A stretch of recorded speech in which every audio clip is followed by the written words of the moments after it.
Though the factory shut down almost 30 years ago, and the car's creator has died, at least one man works tirelessly to keep the dream alive. His name is Don, and he's the only DeLorean certified mechanic working in the US today. Here is his shop, DMC California. But first, some background. When I was a little kid, the DeLorean changed my life. The first time I ever saw one was the second I learned that a car could be more than just a mode of transportation. From the unpainted, Guagaro-styled stainless steel body to the low, wide stance, its starring movie role, and the open doors extending to the sky, everything about the DeLorean seemed right to a 4-year-old kid. I only later learned of the troubles that followed John DeLorean and subsequently the car's performance. A walk through DMC reveals every conceivable part you could need to replace on a DeLorean, from wheels to complete body panels, engines, never used original stock transmissions, and even chassis. Outside sat more DeLorean cars than I've ever seen in one place. I immediately wondered how Don and his staff could identify one from another. There was one time that I counted all the cars. We've had 40 cars here on the property at one time. I probably got about 20 here today. But we make sure we have a key code up there, and every spot in the shop has a specific location of where every key goes for which car, so we don't get making mistakes. This place exists because John DeLorean had a dream, and he built the car, and went over to Ireland, had them mass produced over there. From the beginning to the end, it took 5 years to make the plant, and they had them rolling off there. And this was his dream car. I personally got to meet John, and I told him I'll do whatever I can to keep him on the road. But I didn't just come here for the tour. I came here to find out the answer to a question I've had for a long time. Can you make a DeLorean fast? One of Don's customers seems to have the answer. All right, here we go. The world's fastest DeLorean, and it has one of the hardest clutches I've ever used. So, Kenny Duttweiler, twin turbo Buick Grand National V6. Now, I will admit that I have talked to several people about doing a motor swap into a DeLorean because I always loved the styling of it, love the look of the car, love the idea of the car, but everyone knows the stock PRV engine in this thing is a pile of crap. And it's not a pile of crap, it's a bad engine, it just doesn't make any power. Most people know of the PRV engine as the motor that you can find in a Volvo 240, and it makes an amazing 130 horsepower. This car makes 575 horsepower. So let's put our foot in it and see what happens.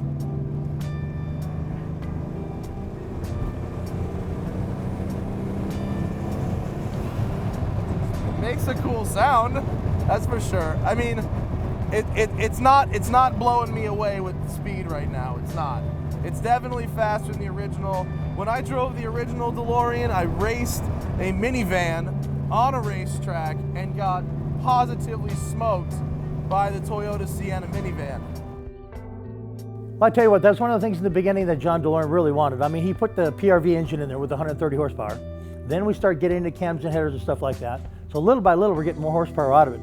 This is pretty scary to drive. I'm serious. Every time I get done, I don't know how you will be, but when I get done driving this, if I get out on it a little few times, I get out of the car shaking because it's like a little sled car. You give it that gas and you better just make sure you know where you're going. You know, I've been doing this for 30 years and all I do is just DeLoreans. As far as the suspension, with this car, I've never had an issue. He takes on the racetrack. I've got people racing in Florida with twin turbos because of the power. They're keeping up with some of the best cars out there. As far as the frames, I mean, it's designed to crush as you get in an accident. So the front is a little on the weak side, but they do have a front recall kit for them that reinforces that. Number one thing with the DeLoreans is just the uniqueness, the style, the sleekness. I mean, you got the wishbone frame, front and rear, fuel tanks in the front, engine in the back. It's all encased. You got the gull-wing doors, stainless steel. I mean, these are things that, I mean, the car's 30 years old. Still looks just as good. You can put it up against any brand new car today. And people probably take more pictures of the DeLorean than they will a brand new car.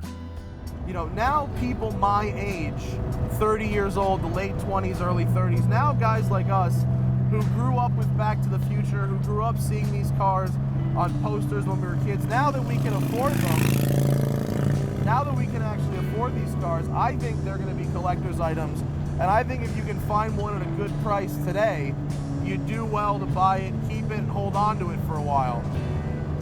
But let's try and give it a little more juice and see what happens. Yeah, it was definitely breaking up at the top of the power band there. Don told me this car had been sitting for quite a few months before we took it out today. He said it was a nice excuse to give it some exercise. I think it might need a little bit of tuning work. Turns out the car had been sitting for about 6 months until I called up and asked to drive it, and old fuel had gummed up the lines. The more I drove, the worse it got. It's all sticky and gooey. Would that have been helped with some fuel stabilizer maybe? Yeah, you need to solidify it, you need to loosen it up, yes.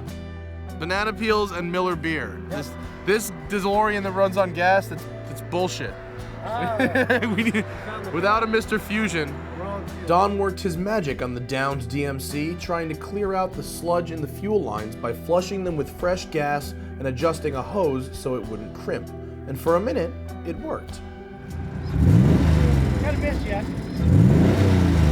Feels all right, man. You can make it to the gas station, put fresh gas in there to help clean it all out. Let's try that. Okay. He straightened out the $100 hose to help it flow better, and now we're gonna fill it up with cold gas, like from the ground, which should circulate the fuel a little better, hopefully make it run a little better. And the gummy stuff, brand new fuel will help break up the gummy stuff. And brand new fuel will help break up the gummy stuff. All right. Let's see, come on, baby. 575 horsepower. No, it's not. That's flat right now. It's breaking up quite a bit. It was done for, and time to call AAA. I guess the moral of the story is, if you have a car with a one-off 20-year-old motor swap in it, you might want to maintain it. You might want to make sure everything's running with the gas, put some fuel stabilizer in it, because otherwise things like this can happen. And when you're driving a very unique engine swapped car, unfortunately things like this frequently do happen, which is why when I buy my DeLorean, I'm gonna leave it stock. Maybe put an exhaust, maybe a little bolt-ons here and there, but I don't need all that. I can appreciate the shape, I can appreciate how it feels to sit in it. It makes me feel like a kid. And I still love DeLoreans. And when I do buy one, I'm gonna buy one from Don at DMC Garden Grove. And I'd like to thank them for coming on the show, trying to share a car with me, showing me around their shop. And next week on Tune, we are going to be going to a runway for a tuner car shootout. You're not gonna wanna miss that. Mondays, only on the Drive Network. So until then, I'm Matt Farah, and we'll be waiting for AAA.